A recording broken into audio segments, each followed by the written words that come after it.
മാന്യ പ്രേക്ഷകർക്ക് കണ്ണുകടിയിലേക്ക് സ്വാഗതം. കണ്ണുകടി ഇപ്പോൾ എത്തി നിൽക്കുന്നത് മലയാള സിനിമയുടെ പുതിയ തരംഗം, പുതിയ വാഗ്ദാനം. സന്തോഷ് പണ്ഡിറ്റ് എന്ന പണ്ഡിതനല്ലാത്ത സിനിമാ പണ്ഡിറ്റിന്റെ കൃഷ്ണനും രാധയ്ക്കും മുന്നിലാണ്.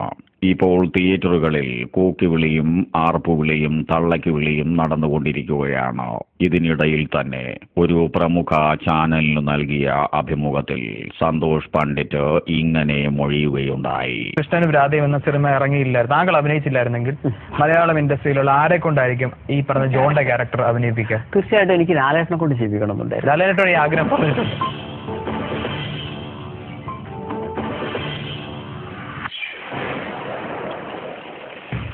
പവിത്ര, ഒരു പട്ടിക്ക് അതിന്റെ വാല് കൊണ്ട് നാണം മറയ്ക്കാനാവില്ല. ഒരു കോഴിയുടെ നിറം കറുത്തതാണെന്ന് കരുതി അതിരുന്ന് മുട്ടയുടെ നിറം കറുപ്പാണെന്ന് തെറ്റിദ്ധരിക്കരുത്.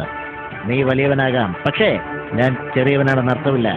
എന്റെ മൂക്കിലൂടെ എത്ര കാലം ശ്വാസം പോകുന്നു അത്രയും കാലം ഞാൻ ജീവിക്കും. നീ പോ മോനെ ദാമോദര.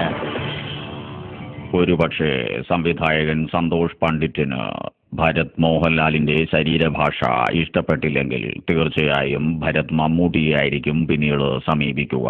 മിസ്റ്റർ ദാമോദർ, ഒരു പട്ടിക്ക് അതിന്റെ വാല് കൊണ്ട് നാണം മറയ്ക്കാനാവില്ല. ഒരു കോഴിയുടെ നിറം കറുത്തതാണെന്ന് കരുതി അതിന്റെ മുട്ടയുടെ നിറം കറുപ്പാണെന്ന് തെറ്റിദ്ധരിക്കരുത്. നീ വലിയവനാകാം, പക്ഷെ ഞാൻ ചെറിയവനാകണമെന്ന് അർത്ഥമില്ല.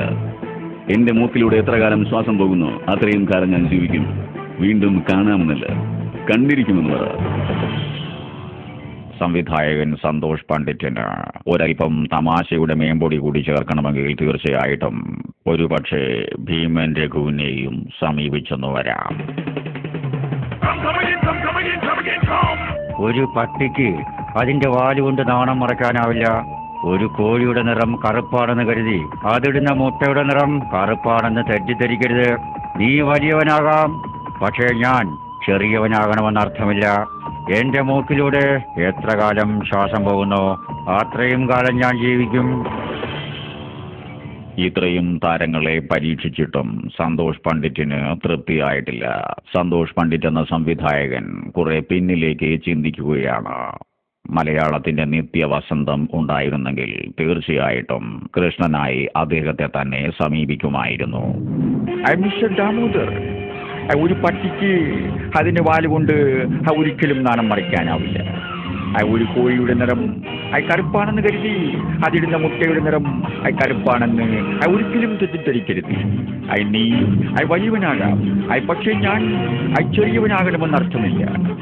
എന്റെ മൂക്കിലൂടെ എത്ര കാലം ചോര പോകുന്നുവോ അത്രയും കാലം ഞാൻ ജീവിച്ചിരിക്കും. സത്യം, സത്യം, സത്യം. പ്രേം നസീറിന്റെ ചിരിയും ഇദ്ദേഹത്തിന് തീരെ പിടിക്കുന്നില്ല. ഇനി ചിരിക്കാത്ത മറ്റൊരു മനുഷ്യനെ ആയിരിക്കും ഇദ്ദേഹം സമീപിക്കുന്നത്. മലയാളത്തിന്റെ ആക്ഷൻ ഹീറോ ജയൻ. നീയാണല്ലടാ രാധയെ ശല്യം ചെയ്യുന്ന ദാമോദർ പട്ടി. ഒരു പട്ടിക്ക് അതിന്റെ വാലുകൊണ്ട് നാണം മറയ്ക്കാനാവില്ല. ഒരു കോഴിയുടെ നിറം കറുപ്പാണെന്ന് കരുതി അതിടുന്ന മുട്ടയുടെ നിറം കറുപ്പാണെന്ന് തെറ്റിദ്ധരിക്കരുത്. നീ വലിയവനാകാം, പക്ഷേ ഞാൻ ചെറിയവനാകണം എന്നർത്ഥമില്ല.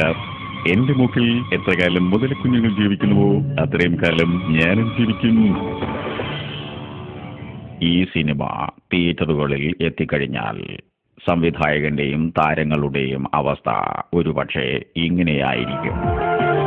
ദേഹിയില്ല, ദേഹിക്കിപ്പോൾ ദാഹമില്ല, സുഗന്ധമില്ല, സുഗന്ധിക്ക് ജീവനില്ല, തൂവലില്ല, മൈലമ്മയ്ക്ക് അഴകില്ല, രാധയില്ല, കൃഷ്ണനിനി ഗാനമില്ല. എന്റെ കണ്ണാടി ഇവിടെ എവിടെയോ കളഞ്ഞുപോയി. എനിക്കിപ്പോൾ ഒന്നും കാണുവാൻ കഴിയുന്നില്ല. കളഞ്ഞുപോയ കണ്ണാടി തിരിച്ചു കിട്ടിയാൽ അടുത്തയാഴ്ച വീണ്ടും കാണാം.